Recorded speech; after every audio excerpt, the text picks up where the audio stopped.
प्रभु राम देव भगवान अल्लाह खुदा ईश आदि नाम एक ही शक्ति के हैं। वो कैसा है, कहां है, कैसे मिलता है, किसने देखा है? ये प्रश्नवाचक चिन्ह पूर्ण रूप से हटाने के लिए अवश्य सुनिए जगत गुरु तत्वदर्शी संत रामपाल जी महाराज के अमृत वचन, सर्व पवित्र धर्मों के पवित्र शास्त्रों के आधार पर। आप जो परमात्मा के लिए भटक रहे थे और यहाँ आ गए, आप बहुत पुण्यकर्मी प्राणी हो। पिछले जन्म में भी आप मानव थे और मानव जैसा स्वभाव है। जहाँ कहते हैं लाइन लगा लो, लाइन लगा लेते हो। जहाँ कहते हैं यहाँ ऐसे बैठ जाओ, वहाँ जाओ, ये करवा लो। तो क्योंकि आप सभ्य हो और ऐसे व्यक्तियों को शीघ्र ही ज्ञान प्राप्त हो जाता है, शीघ्र ही ढल जाते हैं जैसे संत ढालना चाहता है। आपके मैल घड़े नहीं थे और जो मैला कपड़ा ज़्यादा होता है धोबी को उसको ज़्यादा प्रयत्न करना पड़ता है, साफ वो भी हो जाएगा। तो इस प्रकार स्थिति है। जो दूसरी टाइप के व्यक्ति हैं उनके ऊपर भी रजा होगी, क्योंकि जगह जगह भगवान की चर्चा चल रही है, टीवी चल रहे हैं। एक ही घर में 4 सदस्य हैं, 3 ने नाम ले लिया, एक सुनता भी नहीं। तो वो मनुष्य योनि से आया हुआ प्राणी नहीं है, को पूर्व संस्कार से जुड़ गया। लेकिन धीरे धीरे जब सारे परिवार लग रहा है, परमात्मा की वाणी चलती है, उस पर उस वाणी का भी असर होगा और आज पूरा विश्व परमात्मा के चरणों में एक बार आएगा और सबका कल्याण होगा, चाहे किसी प्रकार जन्म हुआ हो। बोलो सतगुरुदेव।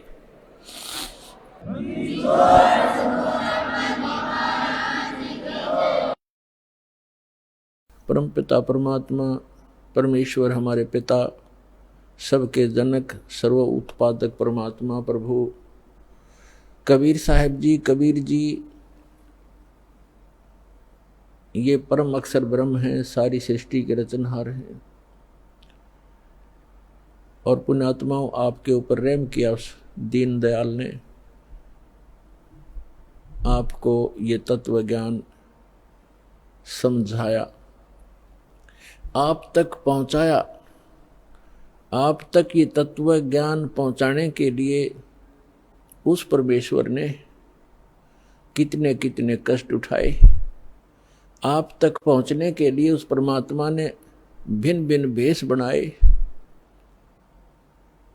और आप जी ने इस काल की भांग को इतना पी लिया कि इस काल के इस नकली सुख, इस झूठे सुख के नशे में आप भगवान को पहचानना भूल गए। परमेश्वर कहते हैं, मैं रोवत हूँ सृष्टि को, सृष्टि रोवे मोहे, गरीबदास इस वियोग को समझ न सकता कोई। हमारे पिता कहते हैं, हमारे भगवान कहते हैं कि मैं तुम्हें रो रहा हूँ, तुम्हारे लिए भटक रहा हूँ कि तुम गलत स्थान पर रह रहे हो। या कोई जीव सुखी नहीं, या सुख नाम की वस्तु नहीं। और आप यहाँ सुख खोज रहे हो और सुख देने वाले उस भगवान की खोज कर रहे हो, उसके लिए रो रहे हो, तड़फ रहे हो। मैं तुम्हारे लिए रो रहा हूँ कि मैं हूँ वो परमात्मा, मैं तुम्हारा जनक हूँ, मैं तुम्हारा पिता हूँ। आप जी ने ये गलती की जिस कारण से आप इस काल कसाई के यहाँ फंस गए हो। किसी का बेटा मार रहा है, किसी की बेटी मार दी, कोई किसी का जमाई मर गया, किसी के कैंसर होगी, किसी की टांग कट गई, किसी को कैंसर है, कोई कोड से भुगत रहा है। और शेष बचे हुए ये सोचते हैं कि हम ठीक हैं। यदि आप रोग रहित हैं, कल मृत्यु होगी, फिर गधे बन जाओगे, तो क्या खाक ठीक हो आप? इसलिए परमात्मा याद दिलाते हैं, कबीर ये माया अटपटी, सब गट आन अड़ी, किस किस को समझाऊं, या कुएं भांग पड़ी। परमात्मा कहते हैं, किस किस को समझाऊं। इस काल भगवान ने इस नकली सुख की एक कुएं के अंदर जैसे 1, 2, 3 क्विंटल भांग घोल कर डाल दे कोई, उस कुएं का जल चाहे 1000 व्यक्ति पी ले और पीने के उपरांत उनकी एक जैसी गतिविधि, एक जैसी भाषा, एक जैसी चाल हो जाती है, क्योंकि सबको वो नशा हो चुका है। तो इस काल भगवान ने इस त्रिगुणमयी माया की इतनी मात्रा डाल रखी है आपके अंदर कि आपको इतना नशा हो गया इसका। जैसे किसी के पास बढ़िया मकान, कोठी हो जाती है, कार हो जाती है, उसको नशा है वो, और वो फूला नहीं समाता, और वो भूल जाता है बालक कल मृत्यु हो जाएगी, ये कार कोठी तेरे साथ नहीं जाएंगी, यहां बुद्धि क्यों नहीं आती आपकी। परमात्मा हमें याद दिलाना चाहते हैं कि इन सुखों को जहां आप यहां खोज रहे हो, आपको सतलोक में मिलेंगे। यहां तो आपने जो कार भी व्यवस्था कर ली, 36 पंगे पाक है, फिर उसमें कोई इंजन में गड़बड़ है, कोई पेट्रोल डलवाना, जेब देखनी पड़े। सतलोक में चलो, आपको विमान मिलेंगे, विमान मिलेंगे, और आपकी मन से जहाँ चाहोगे एक सेकंड में उड़कर आप पूरा परिवार बैठकर कहीं घूम सकते हो। कोई पैसा नहीं लगेगा, आपको सब वस्तु मुफ्त मिलेंगी, सब सुख होगा, आपकी कभी मृत्यु नहीं होगी। आपका ऐसा ही परिवार वहाँ सतलोक के अंदर होगा। अभी तक ये मूर्ख बनाया करते थे नकली संत कि वहाँ प्रकाश ही प्रकाश है, चेतन ही चेतन है, आत्मा उसमें जाकर ऐसे मिल जाती है जैसे बूंद समंदर में। फिर खा क्या करेंगे वहाँ जा करके, इससे यही दुख सुख यही ठीक है। तो उनको अकल थी नहीं, ज्ञान था नहीं, उनका सवनुभव नहीं था, क्योंकि उनकी साधना गलत थी, उनका ज्ञान गलत था। वो काल प्रेरित थे, काल के भेजे आए हुए हैं। तो परमात्मा हमें याद दिलाते हैं कि झूठे सुख को सुख कहे ये मान रहा मनमोद, ये सकल चबीना काल का, कुछ मुख में कुछ गोद। अपने आत्मा आप देख रहे हो, कहीं पर भूकंप आ जाता है, हजारों लाखों की संख्या में मानव मर जाते हैं, अन्य प्राणियों की तो गिनती ही नहीं। कहीं पर फ्लड आ जाती है, गांव के गांव बह जाते हैं, हजारों की संख्या में व्यक्ति मारे जाते हैं, और वो उन मकानों को, उन वहाँ के संसारिक सुखों को जोड़ने में सारा जीवन लगाते हैं। उनका दृष्टिकोण सिर्फ उन्हीं पर केंद्रित रहता है कि कोठी बना लूँ, कार बना लूँ, एक प्लाट और ले लूँ, 2 कोठी और बना दूँ, एक बैंक बैलेंस बना दूँ, एक फैक्ट्री लगा लूँ। उद्देश्य मनी मेक ही रहता है। परमात्मा कहते हैं तो बच्चों वाले खेल खेल रहे तुम, आप जी को ज्ञान नहीं है, इसलिए यहां डले ढोरे हो। 1 सेकंड का पता नहीं क्या बिजली गिर जा, और फिर आप यहीं स्थिर होना चाहते हो ऐसे गंदे लोक में। तो तत्व ज्ञान का अभाव है। जब आपको तत्व ज्ञान होगा, आपके मन की व्यवस्था ही अलग हो जाएगी। जब आपको तत्व ज्ञान होगा, आपके मन की स्थिति बदल जाएगी, आपका उद्देश्य बदल जाएगा। परमात्मा हमें आखिरी याद दिलाते हैं, आप जी विचार कीजिए कि आपकी मृत्यु तो होगी होगी, चाहे यहाँ कोई पूरी पृथ्वी का राजा है और चाहे अमीर या गरीब है, कोई भी व्यक्ति है, आपकी मृत्यु होगी। और आपने जो कुछ भी सारे जीवन में संग्रह किया वो आपके साथ नहीं जाएगा। ये तो यूनिवर्सल ट्रूथ है, आपको सबको मालूम है। और पुण्यात्माओं, ठीक है, आपके पूर्वजन्म के पुण्य हैं, आपको जो भी वस्तु उपलब्ध है, इसको ये समझ लो कि आपकी नहीं है। आप एक रेस्टोरेंट में रह रहे हो। अब जैसे अच्छे पूंजी वाले व्यक्ति, सेठ धनी व्यक्ति, अच्छे रेस्टोरेंट में जाकर के अपना 1, 2, 3, 4 जैसा भी वो वहाँ दिन रात व्यतीत करना चाहते हैं, तो उनके पास पैसा घना है, तो वे हाई क्लास के, हाई क्वालिटी के रेस्टोरेंट के अंदर रह रहे हैं। वहाँ सुविधाएं अच्छी हैं, सोफा सेट हैं, बढ़िया पलंग हैं, टीवी रखे हैं, सारी व्यवस्था है वहाँ पर।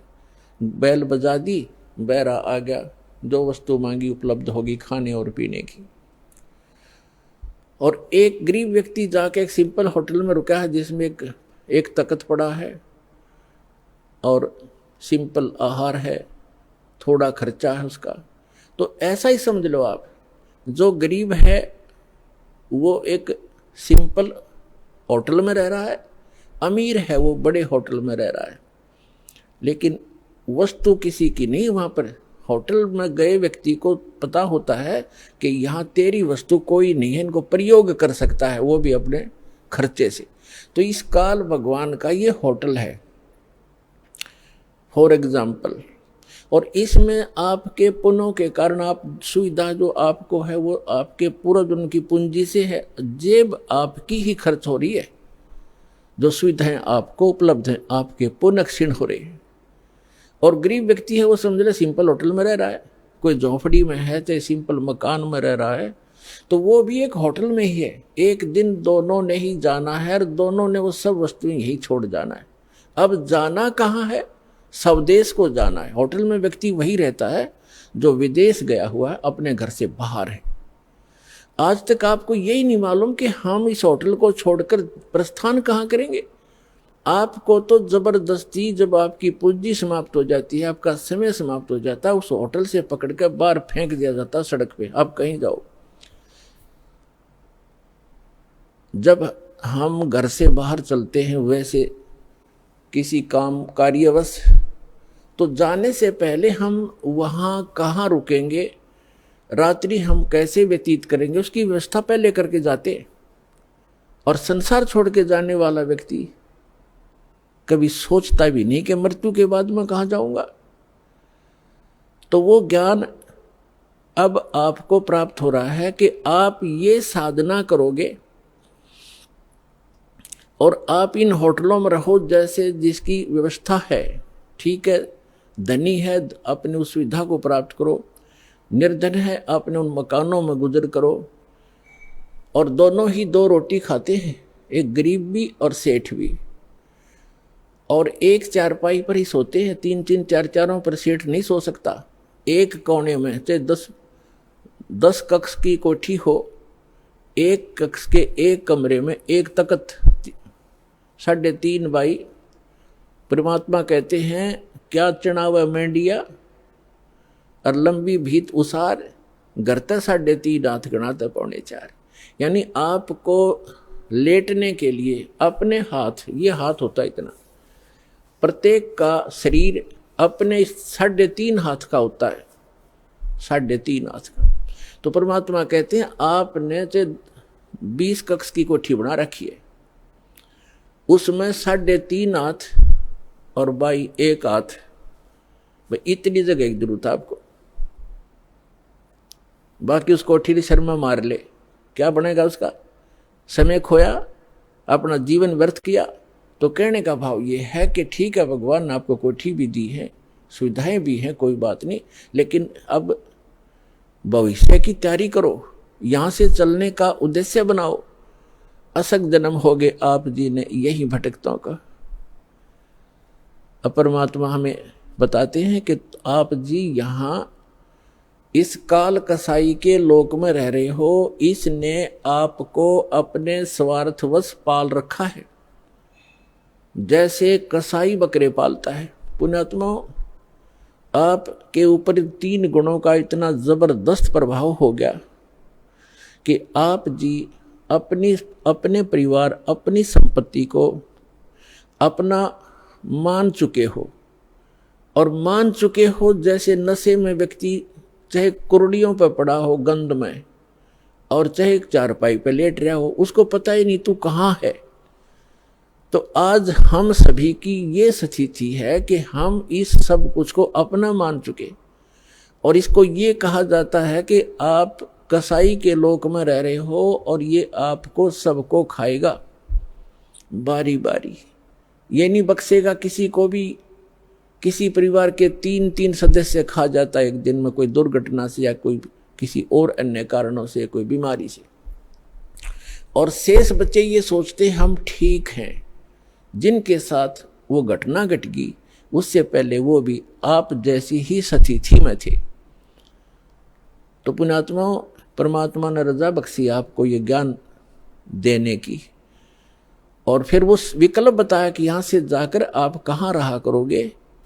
गीता अध्याय नंबर 15 के श्लोक नंबर 1 से 4 में कहा है कि उल्टा लटका हुआ संसार रूपी वृक्ष है, ऊपर को जड़ तो समझो पूर्ण परमात्मा और नीचे को तीनों गुण रूप शाखा है, रजगुण ब्रह्मा, सतगुण विष्णु, तम गुण शिव जी। और जो संत इस उल्टे लटके हुए संसार रूपी वृक्ष के सभी विभाग बता देगा, तना कौन भगवान है, इस संसार रूपी जड़ कौन है, यानी जिससे सबका धारण पोषण होता है वो कौन प्रभु है, और शाखा कौन है, डार कौन है, और पत्ते क्या है, तो स वेदविद वो तत्वदर्शी संत है। तत्वदर्शी संत की प्राप्ति के उपरांत 15वें अध्याय के 4थे श्लोक में कहा श्रीमद् भगवद गीता में, उसके पश्चात परमेश्वर के उस परम पद की खोज करनी चाहिए जहां जाने के बाद साधक फिर लौटकर कभी संसार में नहीं आते। और जिस परमेश्वर ने सब ब्रह्मांडों की रचना की है, संसार रूपी वृक्ष की प्रवृत्ति जिससे विस्तार को प्राप्त हुई है, उस परमात्मा की भक्ति करो और किसी की नहीं। और गीता ज्ञानदाता अपने विषय में कहता है 8वें अध्याय के 13वें श्लोक में, ओम इति एकाक्षरम ब्रह्म विवहारण माम अनुसमरण यह पर्याति तदन देहम से आती परमाम गति। मुझ ब्रह्म का एक ओम अक्षर है। गीता का ज्ञान ब्रह्म बोल रहा है, ये काल बोल रहा है, श्री कृष्ण जी में प्रवेश करके बोल रहा है, और ये कह रहा है कि मुझ ब्रह्म का केवल एक ओम मंत्र है। इसका उच्चारण करते हुए संसार छोड़कर जाते समय भी, मरते समय भी इसी का जाप करता है, तो ओम से मिलने वाली जो परम गति वो प्राप्त हो जाती है, वो ब्रह्मलोक प्राप्त होता है। ब्रह्मलोक में गए प्राणी भी वापस आते हैं, 8वें अध्याय के 16वें श्लोक में गीता जी में स्पष्ट किया है, वो भी पुनरावृत्ति के अंदर। तो गीता ज्ञानदाता कहता है 4थे अध्याय के 5 और 9 श्लोक में, गीता अध्याय नंबर 2 के श्लोक 12 में, गीता अध्याय नंबर 10 के श्लोक नंबर 2 में गीता ज्ञानदाता कहता है, अर्जुन तेरे और मेरे बहुत जन्म हो चुके, तू नहीं जानता मैं जानता हूं। इससे सिद्ध है कि जो गीता ज्ञानदाता ब्रह्म है ये काल है।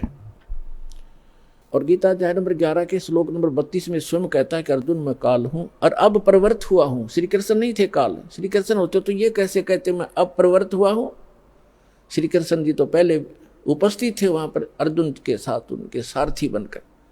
तो पुण्यात्माओं, ये हमारे सदग्रंथ एक अनमोल रतन है, इसको हमारे धर्मगुरु समझ नहीं सके, इसका अड़ंगा कर दिया, उल्टा ज्ञान बता दिया हमारे को।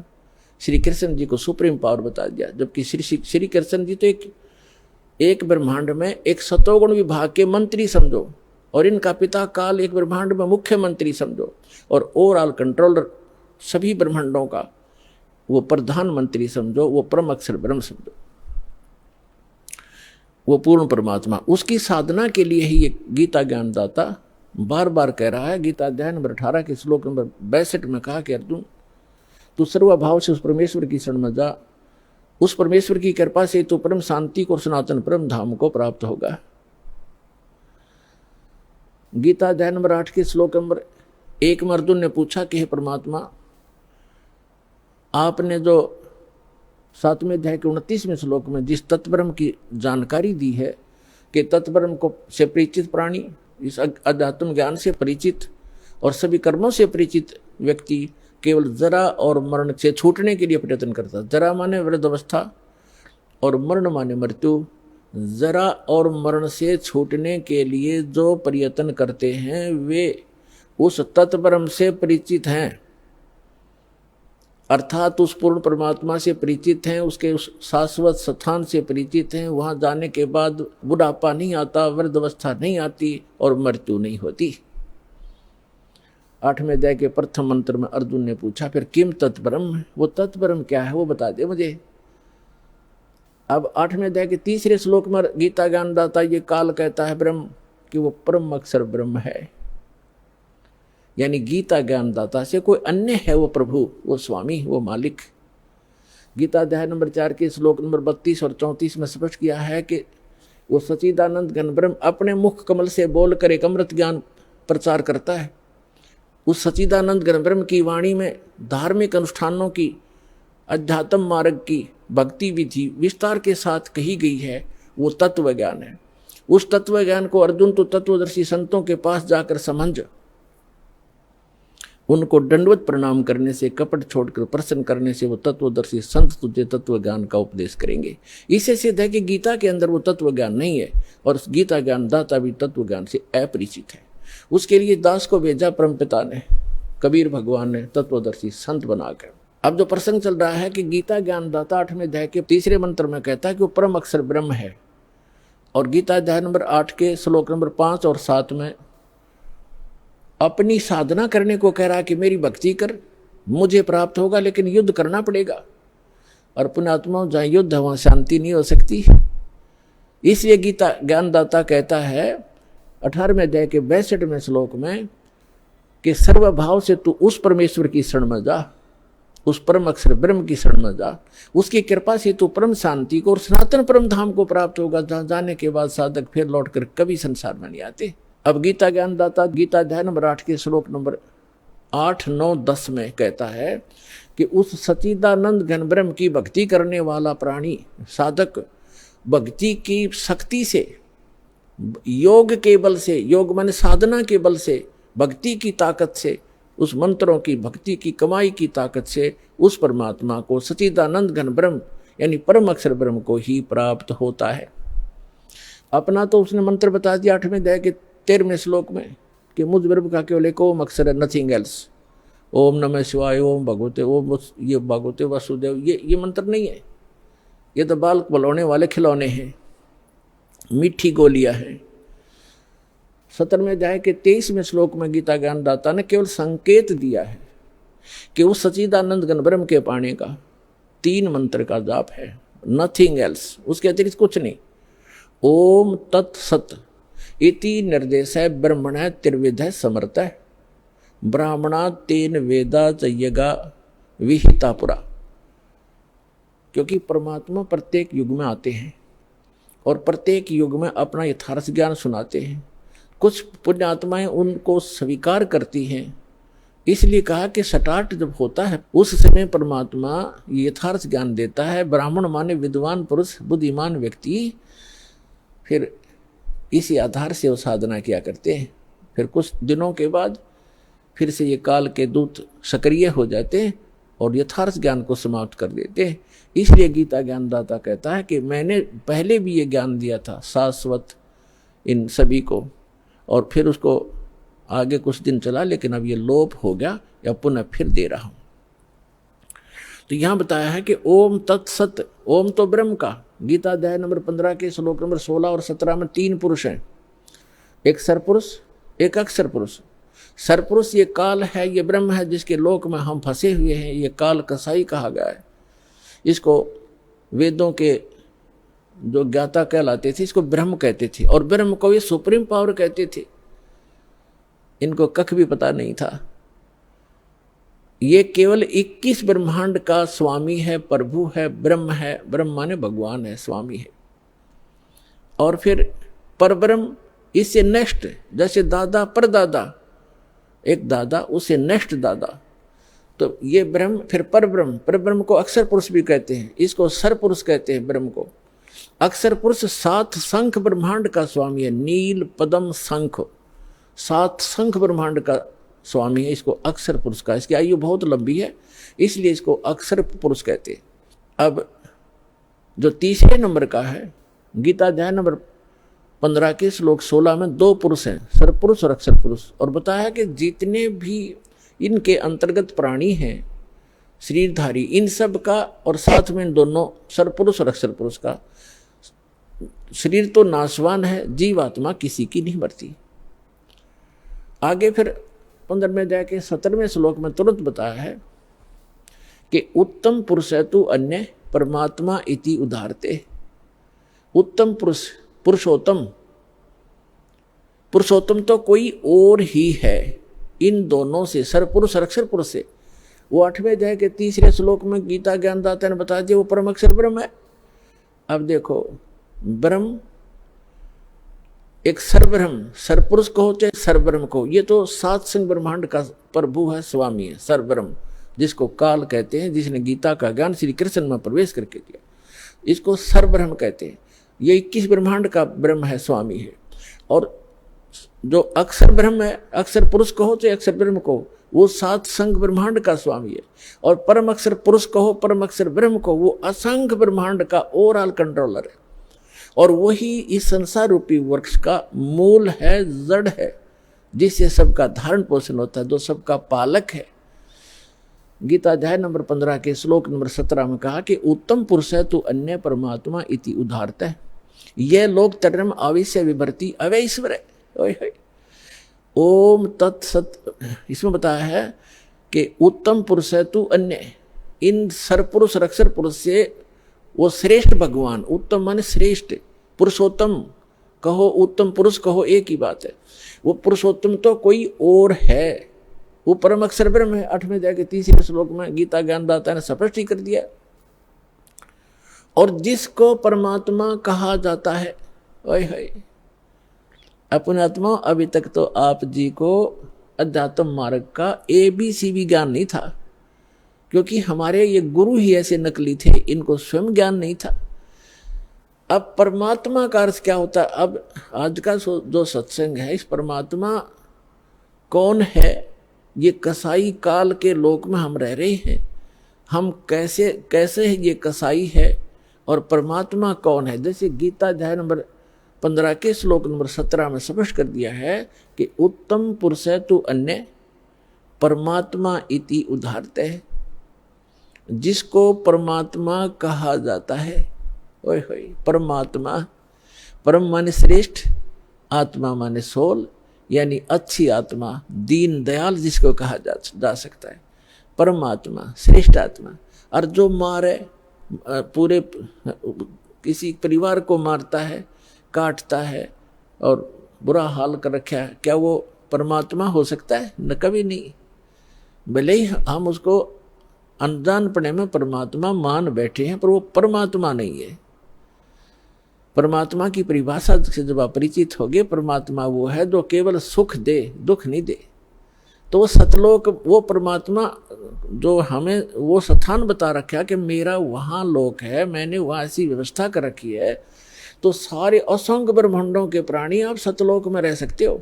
और सब एक जैसी व्यवस्था है, सुंदर महल बने हुए हैं, तेज पुंज के सुंदर, आगे बाग बगीचे हैं, सबके आगे पार्क बने हुए हैं, उसमें बहुत सुंदर फल मेवा सदा लगी रहती है। और जब चाहे किसी प्रकार का आहार मन इच्छा आप करोगे, आपकी रसोई में तैयार मिलेगा, बना बनाया पका पकाया सेकंड में, और फल फ्रूट हैं। तो वहाँ जाने के लिए परमात्मा कहते हैं कि वो है परमात्मा, उसको परमात्मा कहते हैं। वह मृत्यु नहीं, बुढ़ापा नहीं, रोग नहीं, शरीर ऐसा है, राग द्वेष होता ही नहीं। और वहाँ ऐसी व्यवस्था है तो चाहे तो भी राग द्वेष नहीं हो सकता, क्योंकि सबको एक जैसी सुविधाएं हैं। अब जैसे पुण्यात्मा आप यहाँ रह रहे हो, 2 दिन रुको, 10 दिन रुको, आपको बना बनाया भोजन एक भंडारे मिलेगा, एक जैसा सबको, किसी में कोई अंतर नहीं, एक जैसी सीटिंग होगी, एक जैसा आपका बिस्तर होगा, एक जैसे सबको नहाने धोने की व्यवस्था सबको बराबर है। तो यहाँ राग द्वेष हो ही नहीं सकता। कोई उसे मूर्ख बुद्धि भ्रष्ट होता है, जिसका स्वभाव में प्रवेश होता है, वो आकर बकवास वैसे कर लो, किसी ने यहाँ गद्दा लगा रखा है, अपना बिस्तर लगा रखा है, दूसरा आके घाटी इधर, मैं इधर बैठूंगा, तो ये तो कहीं पैदा कर लो। बकवादी आदमी होते हैं, वो तो दुर्बुद्धि होते, नहीं तो सभ्य व्यक्ति होते हैं। यहाँ कोई प्रकार का द्वेष राग आपको नहीं हो सकता, क्योंकि सबको एक जैसी व्यवस्था है। ऐसे ही सतलोक के अंदर वहाँ किसी चीज का अभाव नहीं। यहाँ चोरी डाकैत और ये बुराइयां क्यों करते हैं? क्योंकि यहाँ पर हर चीज का अभाव है। प्रत्येक वस्तु किसी भी व्यक्ति को उपलब्ध नहीं है, चाहे किस कोई भी है। किसी को ऐसा रोग हो जाएगा, चाहे कितना सेठ है, उसकी दवाई मिल लेना, मारे जाओ टक्कर दीवार के। एक बता रहा था कि इतना बड़ा सेठ था, करोड़ों की इनकम थी उसको, और स्वयं वो कोई ना फल खा सकता था, ना कोई आहार कर सकता था, दाल का पानी घोल के और छान के पिया करता। चाट ले उस माया न सिर पर धर ले फैक्ट्री और कोई ठीरे। कहते हैं जीवित जग में जूती पड़े फिर जम तोड़े छाती, बिना भक्ति के प्राणी यही दुखी हो जाएंगे, आगे यम के दूत उनको बहुत सताएंगे। तो यहाँ परमात्मा आपको बताना चाहते हैं कि आप काल के लोक में रह रहे हो। गीता अध्याय नंबर 15 के श्लोक नंबर 16-17 में 3 पुरुष है। अब 17वें का प्रकरण चल रहा है कि उत्तम पुरुष है तू अन्य और परमात्मा इति उदाहरते, उसको परमात्मा कहा जाता है। और ये लोग तरम अविश्य विवर्ती, जो तीनों लोकों में प्रवेश करके सबका धारण पोषण करता है, वो अव्यय ईश्वर है, वो है अविनाशी परमेश्वर, वो है अविनाशी भगवान, अविनाशी स्वामी। गीता अध्याय नंबर 15 के श्लोक नंबर 18 में ये बुद्धि हीन व्यक्ति जो नकली हैं वो ये कहते हैं कि रामपाल 15वें अध्याय के 18वें श्लोक के बारे में क्यों ना बोलता, कि उसमें लिखा है, गीता ज्ञानदाता कहता है कि मैं लोक वेद में मैं इन सभी प्राणियों से उत्तम हूं और इसलिए लोके वेदे लोक वेद में पुरुषोत्तम प्रसिद्ध हूं। तो इसका अर्थ ये है कि गीता ज्ञानदाता 21 ब्रह्मांड का स्वामी है और इसके अंतर्गत जितने प्राणी हैं इंक्लूडिंग ब्रह्मा विष्णु महेश से भी ये उत्तम है, श्रेष्ठ है, इनसे उत्तम है। इसलिए दंत कथा के आधार पर, लोक वेद के आधार पर मैं पुरुषोत्तम प्रसिद्ध हूं, क्योंकि मैं इनसे उत्तम हूं, श्रेष्ठ हूं, तगड़ा हूं, इसलिए मैं पुरुषोत्तम प्रसिद्ध हो रहा हूं। लेकिन उत्तम पुरुष तो अन्य 15वें अध्याय के 17वें श्लोक में उसने क्लियर कर दिया। तो पुण्यात्माओं, ये अज्ञानता का ही परिणाम होता है, जिसमें थोड़ा बहुत कचरा रह जाता है, वैसे फसड़ कराया करे वो फिर कार्बोरेटर। तो इनमें थोड़ा ये दास चाहता है कि सारा सफाई कर दूं ताकि आपको कोई मिसगाइड ना कर सके। तो इस प्रकार 15वें अध्याय के 18वें श्लोक को समझो कि ये कहता है कि जितने मेरे अंतर्गत प्राणी हैं उनसे मैं उत्तम हूं, पुरुषोत्तम कहलाता हूं, इसलिए इन तम तगड़ा हूं, श्रेष्ठ हूं, इसलिए पुरुषोत्तम प्रसिद्ध हो रहा हूं। लेकिन वो पुरुषोत्तमता कोई और है। 15वें अध्याय के 17वें श्लोक में तो अब प्रसंग हम यहां आते हैं कि उसको परमात्मा कहा जाता है। ओए परमात्मा, प्रभु का नाम का अर्थ होता है स्वामी। उसको ब्रह्म कहो, प्रभु कहो, साहिब कहो और राम गॉड खुदा अल्लाह कहो। अल्लाह भी स्वामी। और जैसे परमात्मा किसे कहते हैं? परमात्मा उसे कहते हैं जो कभी दुख नहीं देता, सबको सुख सुख देता है। उत्तम पुरुष है तो अन्य परमात्मा इति उदाहरत है। यह लोक तरम अविश्य विवर्ती अवय ईश्वर है। अब परमेश्वर ने आके बताया अपनी प्यारी आत्मा धर्मदास जी को कि धर्मदास, आप इस काल के लोक में रह रहे हो। अब धर्मदास जी ने कहा कि प्रभु, आप जो कहते हैं सिरोधार्य है, लेकिन मेरे गले उतर नहीं रही ये बात कि हम गंदे लोक में रह रहे हैं, ये कसाई का लोक है। हे परमात्मा, देखो कैसी यहाँ पर फल फ्रूट हैं, कैसे बाग बगीचे बने हैं, झरने बह रहे हैं, गंगा जैसी दरिया बह रही है, और कितना दयालु है ये परमात्मा, कैसी ऋतु बनाई है, हवा चल रही है और कितना अच्छा शुद्ध हवा दे रखी है, कितनी लंबी चौड़ी पृथ्वी है, कोई कहीं बैठो उठो लेटो किसी प्रकार, और कितनी सुविधा देता है ये। इसको कैसे हम मानने कि ये भगवान नहीं है? तब परमात्मा ने बताया कि पुण्यात्मा धर्मदास जी को कहा कि इस काल को एक श्राप लगा हुआ है कि 1 लाख मानव शरीरधारी प्राणियों को ये नित्य आहार करेगा और 1.25 लाख उत्पन्न करेगा मानव, यानी 25% एक्स्ट्रा ये उत्पन्न करेगा। इसने सतलोक में गलती की थी, जिस कारण से इसको ये एक रोग लगा, श्राप लगा। और आप जी ने गलती की थी कि आप भगवान को छोड़कर इस पर आसक्त हुए थे, जिस कारण से आप इसके साथ यहां आ गए। आपके लिए ऑप्शन है वापस जाने का, आप वापस जा सकते हो, जैसे विधि मैं बताऊंगा इस साधना को करके। और ये इसलिए अब यहाँ प्रश्न एक और उठ जाता है भक्तों के मन में कि भगवान ने इसको श्राप नहीं देना चाहिए था। ये श्राप नहीं देते तो ये हमें नहीं खाता, यहाँ नहीं रोके रखता। आपको तो इसने रोके रखना ही रखना था। और यदि परमात्मा इसको श्राप नहीं देते 1 लाख मानव शरीरधारी प्राणियों के आहार करने का, तो आपको ये कभी मानव शरीर नहीं देता, क्योंकि इसको ये डर बना रहता है कि मानव शरीर में इनको परमात्मा का ज्ञान हो सकता है, परमात्मा प्राप्ति हो सकती है। ये एक योनि और बना देता, जैसे कुत्ते गधे सुअर की 84 लाख बनाई, 84 लाख एक भी बना सकता था। इसलिए इसकी व्यवस्था है, मजबूरी है कि एक ये मानव शरीर अवश्य देता है आपको। 83 लाख योनियों में धक्के खवा के भी फिर एक मनुष्य शरीर इसको देना पड़ता है, क्योंकि इसको खाना पड़ता है। और ये विधान भगवान ने बना दिया कि प्रत्येक प्राणी को एक मानव शरीर का चांस अवश्य देना पड़ेगा। इसलिए आज आप पर रहम हुआ है। ठीक है, कष्ट तो मान ले आपको मानव शरीर ना मिलता, गधे कुत्ते बनकर आप खाते भटकते रहते, कष्ट पे कष्ट उठाते रहते, तो एक गोल्डन चांस है मानव शरीर में, आप अपना आत्म कल्याण करा के सतलोक जा सकते हो। ये सुविधा देवताओं को भी उपलब्ध नहीं है, क्योंकि जितना जीव घना सुखी होगा उतना भगवान से कोसों दूर होगा, ये सत्कर मान लियो। और जितना दुख होगा उसके लिए वरदान सिद्ध हो सकता है, यदि उसको सतलोक आश्रम वाला जिला हिसार प्राप्त हो जाएगा, उस दुख के कारण भी उसको परमात्मा मिल जाएगा। कबीर साहब कहते हैं कि सुख के माथे पत्थर पड़ो, जो नाम हृदय ते जावे, और बलिहारी उस दुख के जो पल पल नाम रटावे। परमात्मा कहते हैं आग लगे से सुख के जो भगवान से दूर करे, भाड़ में जाओ कोठी कार ये मंत्री पद, जिस तो भगवान भूल जाए। अरे हे भगवान, ऐसा कष्ट दिए रखना, आपकी याद बनी रहे।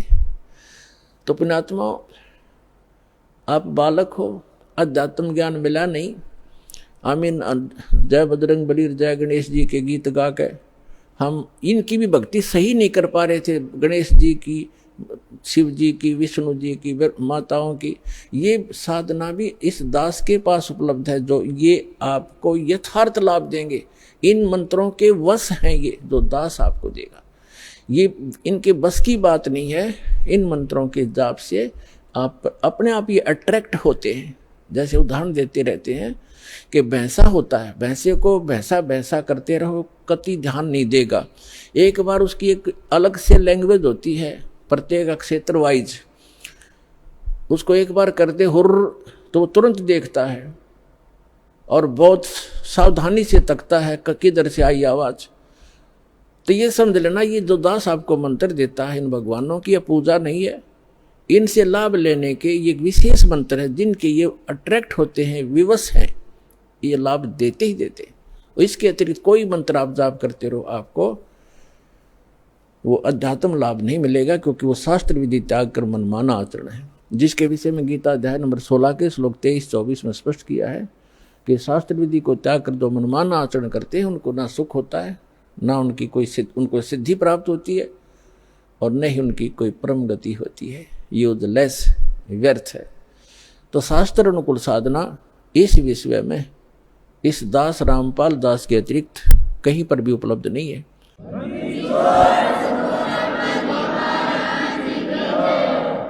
इसको चाहे आप अभिमान समझना या तत्व ज्ञान समझना, ये धीरे धीरे आपको अपने आप समझ में आ जाएगा। दास क्या कहना चाहता है।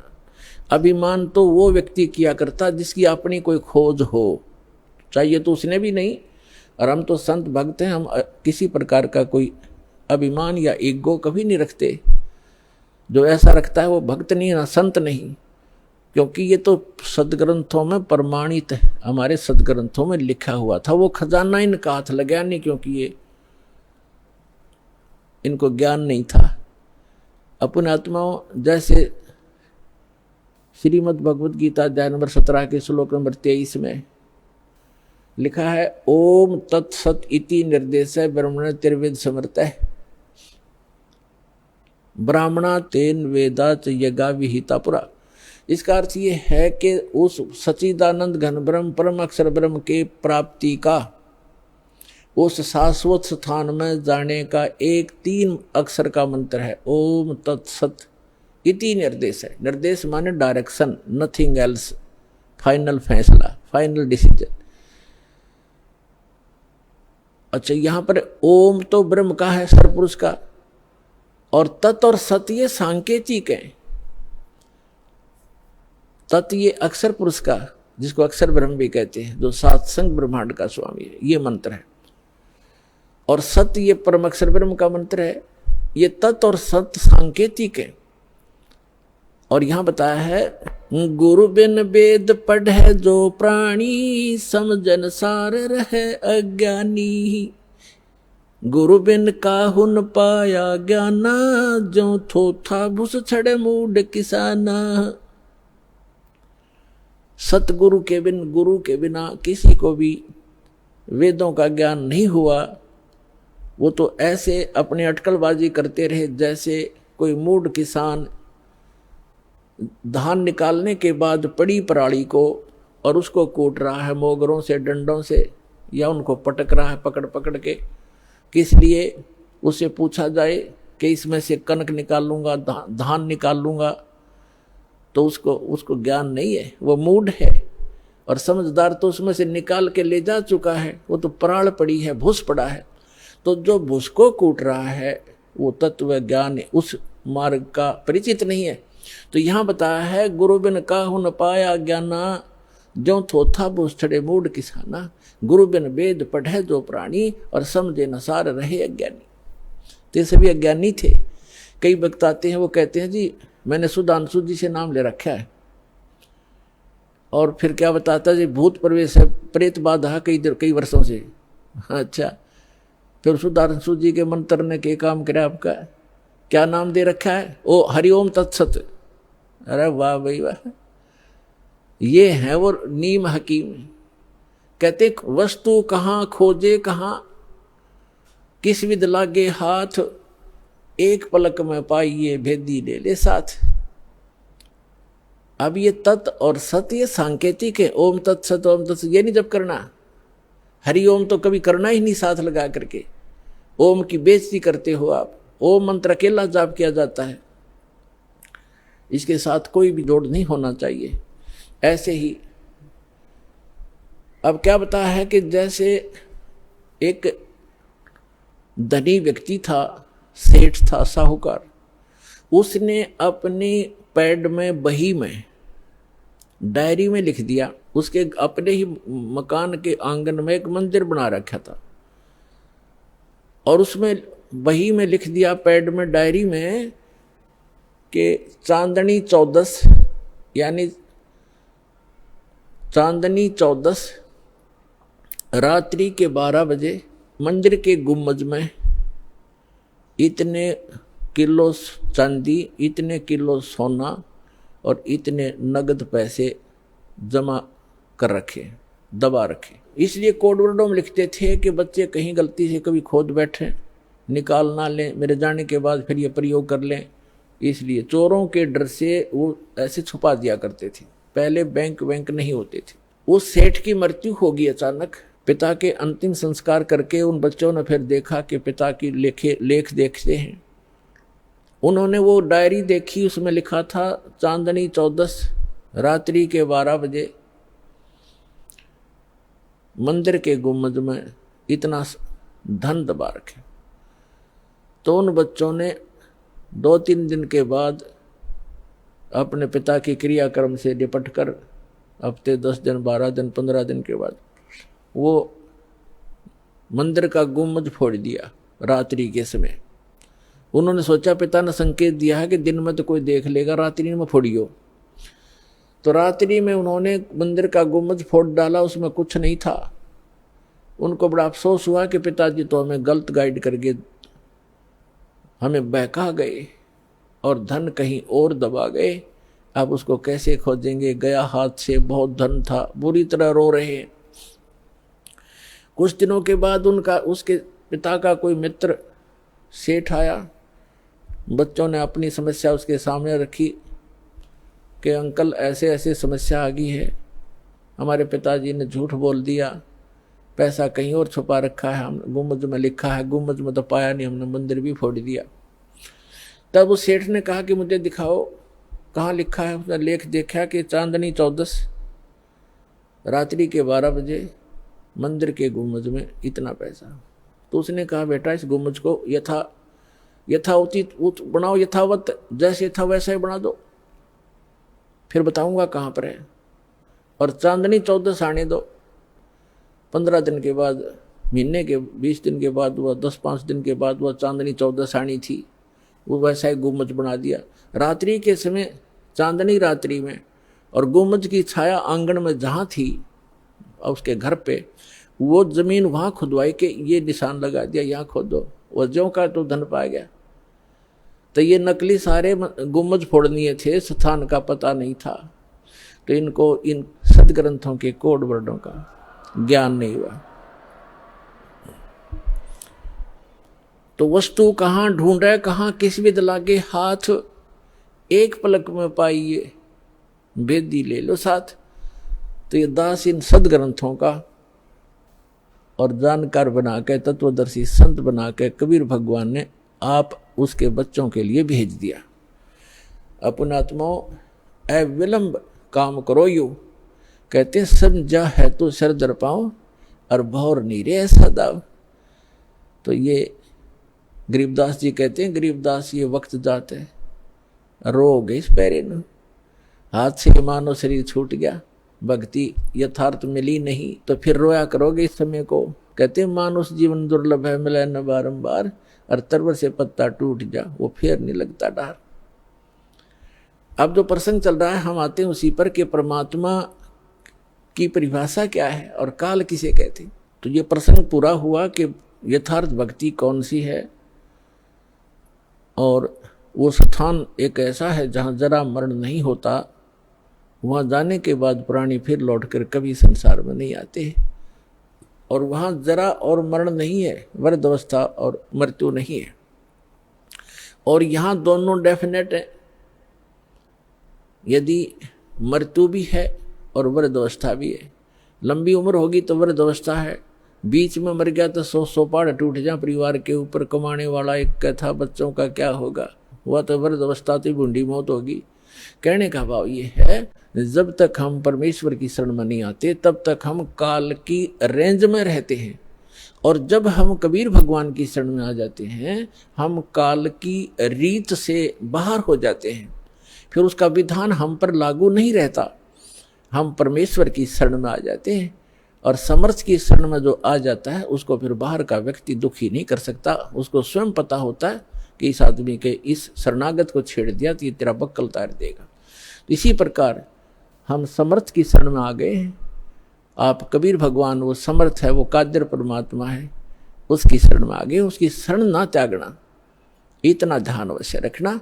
छोटा मोटा कष्ट भी होता है नाम लेने के बाद, तो ऐसे समझना जैसे एक बिल्ली बच्चे उत्पन्न करती है और 2-4 दिन के बाद उन बच्चों को दूसरे घर में ले जाती है, क्योंकि वहाँ वो ये देखती है कि कहीं तेरे बच्चों को यहाँ खतरा ना हो जा। और इस बात से उसके बच्चे भी परिचित होते हैं कि हम अपनी माँ के संरक्षण में हैं, और वो उनको अपने मुख से पकड़ती है। उसके तीखे दांत होते हैं बिल्ली के, तीखे, और उनको पकड़ती है। और बच्चों को पीड़ा भी होती है, वो ऐसे सुकड़ जाते हैं, ऐसे लटक जाते हैं, और महसूस होता है कि इनको दांतों का दर्द भी है, लेकिन बोलते कति नहीं, चुपचाप रहते हैं, उस पीड़ा को सहन करते रहते हैं, क्योंकि उनको पता है कि हम अपनी माँ के साथ हैं। ये थोड़ा बहुत कष्ट भी है तो हमारा जीवन रक्षक है, रक्षा हो रही है। तो उसको उठाकर वो दूसरे सुरक्षित स्थान पर अन्य मकान में ले जाती है, सबको बारी बारी वहाँ पहुँचा देती है। कुछ दिनों के बाद वहाँ देखती है कि यहाँ भी समस्या है, तो तीसरे मकान में कहीं और ले जाएगी। और वो बिल्कुल नहीं बोलते, क्योंकि उनको पीड़ा भी हो रही है, लेकिन उनको विश्वास है कि माँ की मुख में हम भले ही पीड़ा हो रही है लेकिन हमारी जीवन रक्षा हो रही है। इसी प्रकार कबीर भगवान की शरण में आने के उपरांत आपको छोटा मोटा कष्ट भी है तो ना जाने आपका कौन सा पहाड़ जैसा दुख टल रहा है, ये विश्वास रखना, विचलित ना होना। यहाँ प्रसंग चल रहा है कि धर्मदास जी ने कहा था कि भगवान यहाँ कितनी सुविधा दे रखी है भगवान ने, और इसको आप काल कह रहे हो। परमात्मा ने कहा, धर्मदास जैसे कसाई बकरे पालता है, उन बकरे और बकरियों के लिए वो कितनी सुविधा करता है, जिसकी अच्छी सेल होती है। एक बहुत बड़ा चरागाह बनाता है, उसको हायर करता है या मोल लेता है, और उसके अंदर शेड डालता है, झोंपड़ी डालता है बकरों को गर्मी और सर्दी से बचाने के लिए।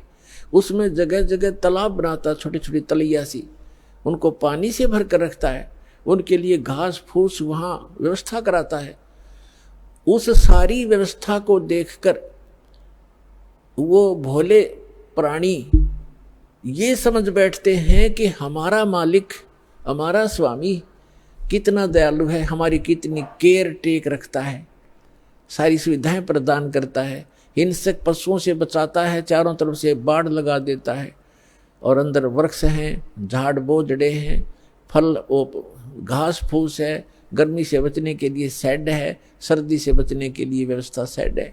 तो वो इस सारी व्यवस्था को देखकर वो मान बैठते हैं कि जो हमारा ये स्वामी है बड़ा दयालु है, ये परमात्मा है।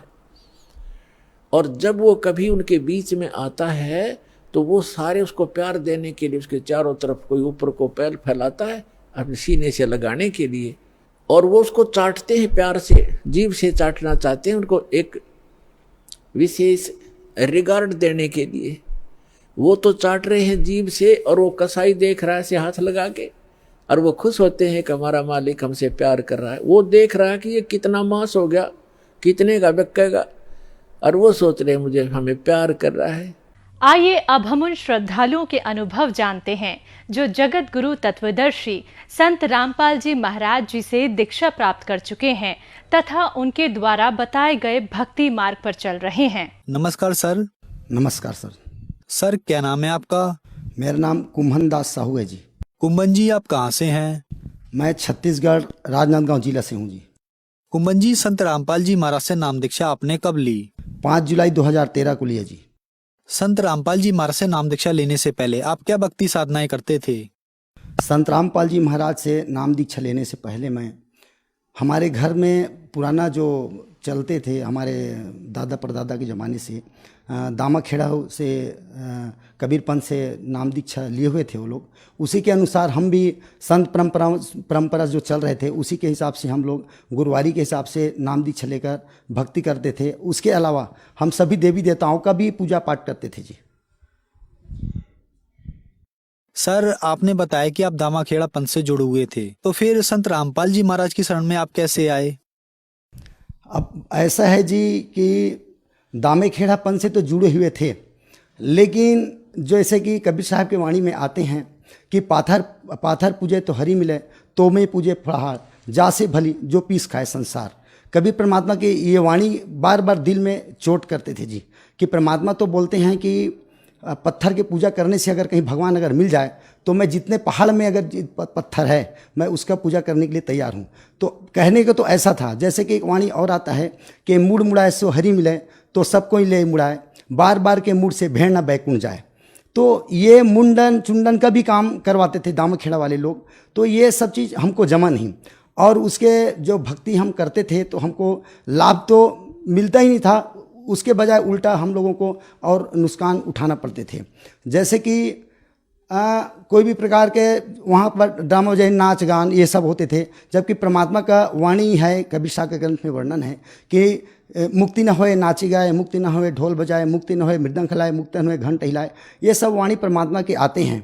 तो ये सब चीज़ वहाँ पर मना ही नहीं थे, इसलिए हम परमात्मा के शरण ग्रहण किए कि और कोई भक्त के हिसाब से मालूम पड़ा तो परमात्मा के शरण में जाकर हमको नाम उपदेश लेना पड़ा। सर आपके कहने का मतलब है कि आपने दामाखेड़ा पंथ को इसलिए छोड़ा क्योंकि वो कबीर साहब जी को मानते तो हैं लेकिन कबीर साहब जी की वाणियों के विरुद्ध चलते हैं, इसलिए आप संत रामपाल जी महाराज की शरण में आए। तो सर संत रामपाल जी महाराज की शरण में आने के बाद क्या आपको लाभ भी मिले?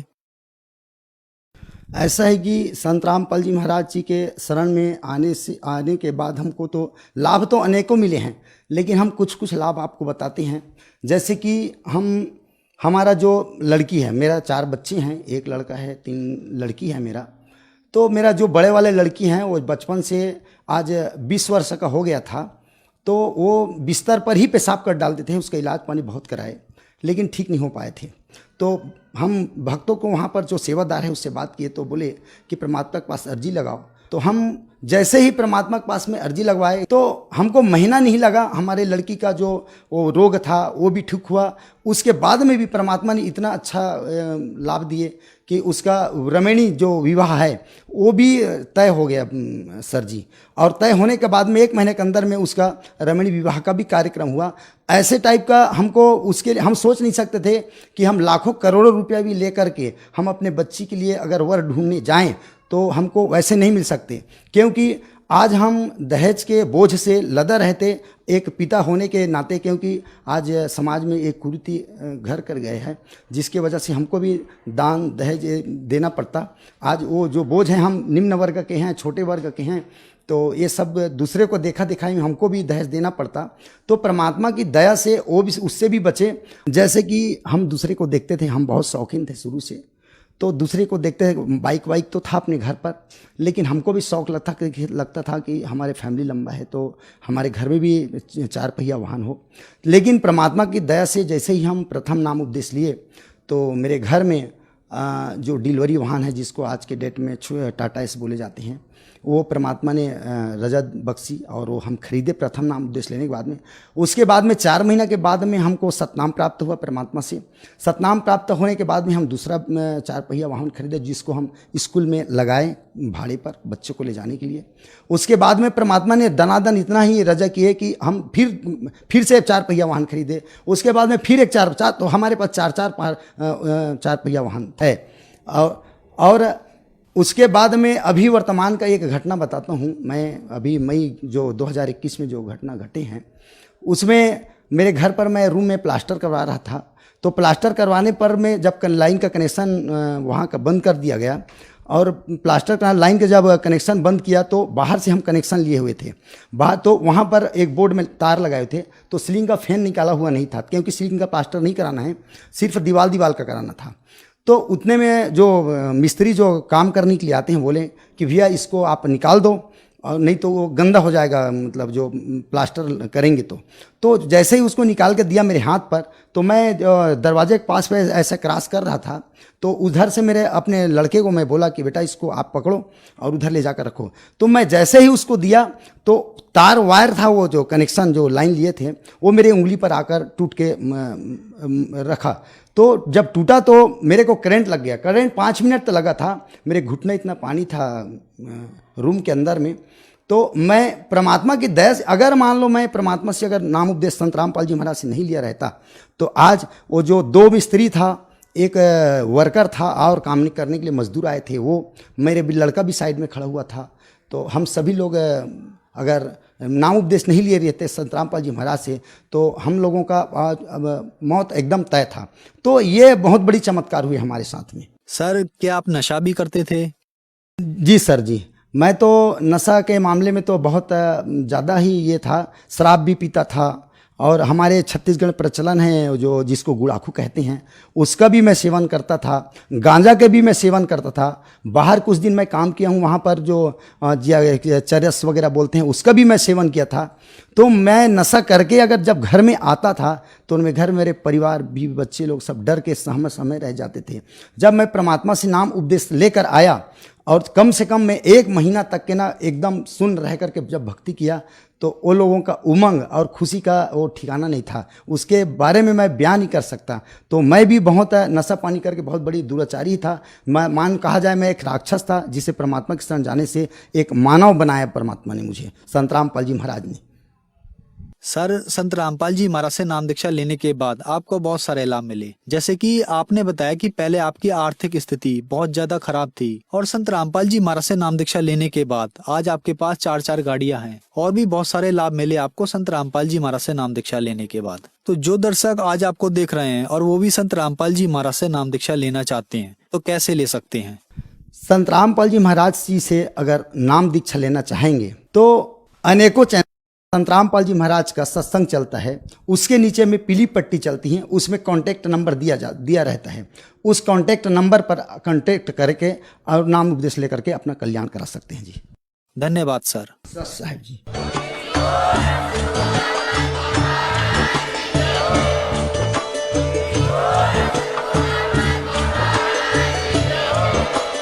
आप सुन रहे थे जगत गुरु तत्वदर्शी संत रामपाल जी महाराज जी के मंगल प्रवचन। अधिक जानकारी के लिए विजिट कीजिए हमारी वेबसाइट www.jagatgururampalji.org। संत रामपाल जी महाराज जी के शुभ आशीर्वाद से पूरे विश्व भर में 500 से भी ज्यादा नाम दीक्षा केंद्र हैं, जिन पर संत रामपाल जी महाराज जी द्वारा ऑनलाइन निशुल्क नाम दीक्षा दी जा रही है। अपने नजदीकी नाम दीक्षा केंद्र का पता करने के लिए संपर्क करें 8222880541।